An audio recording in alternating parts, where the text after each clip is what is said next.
Hey, welcome back to Gracie Schwartzwald. I'm here with Erkan Mete. We're going over our complete Gracie Jiu-Jitsu self-defense course. And now we're working through more of our strikes. And now we're going to work into one of the most powerful strikes you can use for a variety of reasons. One, you can hit anywhere with it and it'll do damage. Two, I don't have to condition it like I do with my fists. And I can actually work it across the entire spectrum of the body, pretty much. And that is the knee. Okay, so again, the knee, I always tell people, think of it like a hammer, right? You don't really have to hit hard, or you don't have to hit in a specific place, it's gonna hurt. Okay, so there's a few different ways to throw the knee, just like with punches. I can throw hooks, I can throw straight, I can throw back fists. Same thing here. We're gonna go over the two forward knees first, okay? Or I should say the two direct line knees. Okay, first is what sort of a penetrating knee. Okay, so it's going to be my knee comes up, but it's my hips that do the power and drive my foot forward, my knee forward. Now, people will ask, should you have your toes pointed or should you have your toes extended? I mean, curled or extended. For me, it's just a personal taste thing, whichever one you feel more comfortable doing.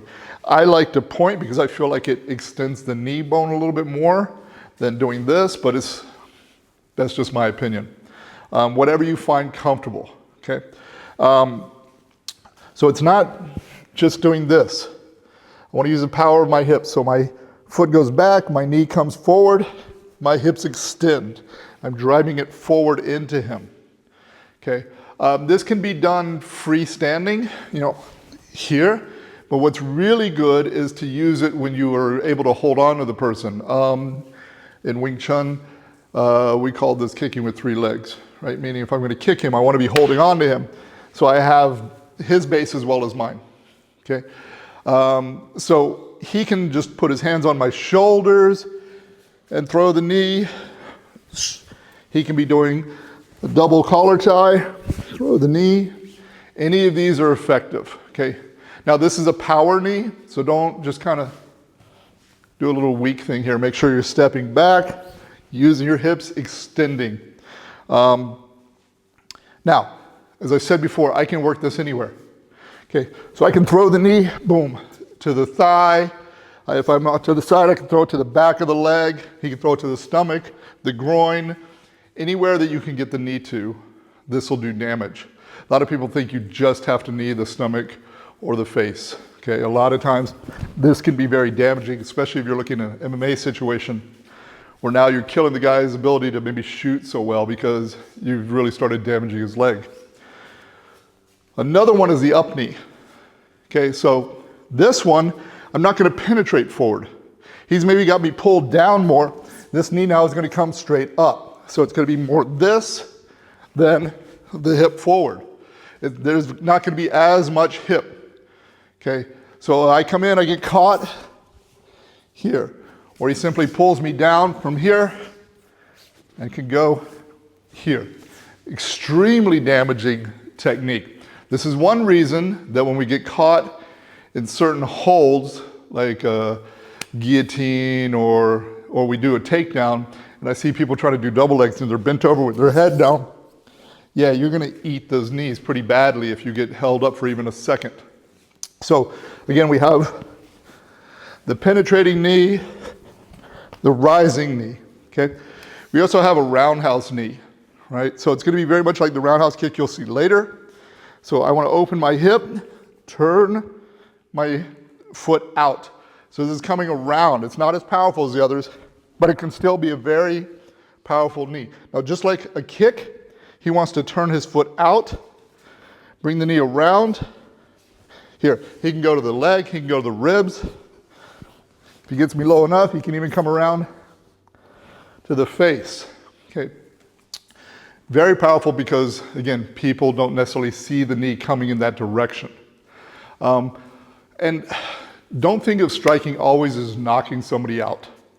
He catches me here, maybe he doesn't knock me out, but he throws a penetrating knee, right? He throws an up knee. He throws a round knee. Even if I get through all of that, that damage is cumulative, right? It's gonna wear on me, and it didn't take a lot out of you. It didn't damage the knee at all, right? You can do it from a clinch, so you're not out here trying to do stuff. You could tie me up and throw all of this. And again, why we like the knees, okay? If you're throwing punches, what can happen? I can move away, right? When you clinch up with me and you try to let go to throw punches, again, it could be harder. There's ways to do it.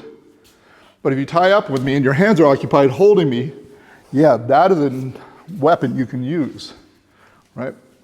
Last one, this isn't as effective, but you can use it sometimes, is an inside knee. I'm gonna work here. Now it's not as effective. You can use it. It'll certainly hurt up here, but it can set up other things because the person will address it after a while, and it can also unstabilize him.